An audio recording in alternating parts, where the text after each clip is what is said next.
efanezaka anty de efanezaka nanatranao foane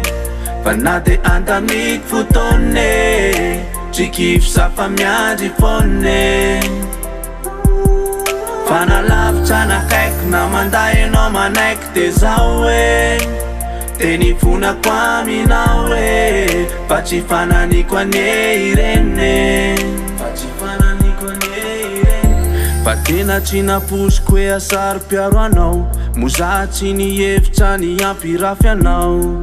nefa teny afara tamby fisarana tsy mba nisy akory fiaonana sy firesana tena velanao tanteraka mony amitsika tsy norarahinao fa navela nangatsika mbola miandry anao tanteraka ny foko miangavy ambamody ekeko fa hoe efanezaka anty de efanezaka nanatranao foane fa na de andamiko fotoane trikifo safa miandry foane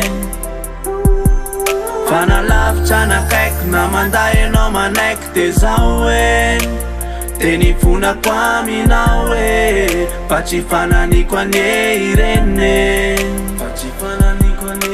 nofo tsy manakery malona ny fitiavana rehefa niala teto amin'ny akavy lay tanana akavanana tsy misy mifoanako na zay vo atao miteny na natao tamin'ny tanana fa fiezana anampy fiezana hitady fahafahana toy ny amin'izao fotoana zao ialana amin'ny fitafiana zay nitafiko fa mamifiry lavitra anao maro anefa ny zavatra tsy azoko atao iray amin'izany manery ny safidy zay efa nizoranao efanezaka anty de efanezaka nanatranao foane fa na de andamiko fotoane trikifo safa miandry foane fa nalavitra nakaiky na manday anao manaiky de zao e teny vonako aminao e fa tsy fananiko ane irene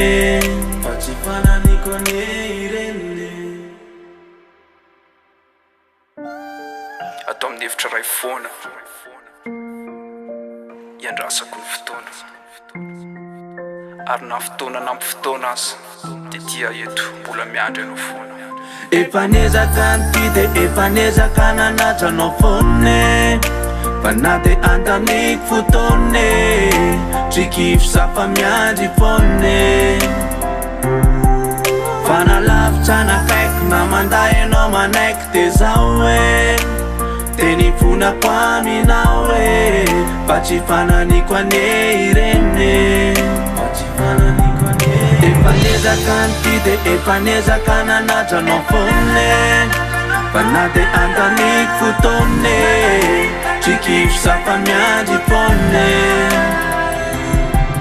fa nalavitra nakaiky na manday anao manaiky de zao e teny vonako aminao e fa tsy fananiko ane irene mankasitraka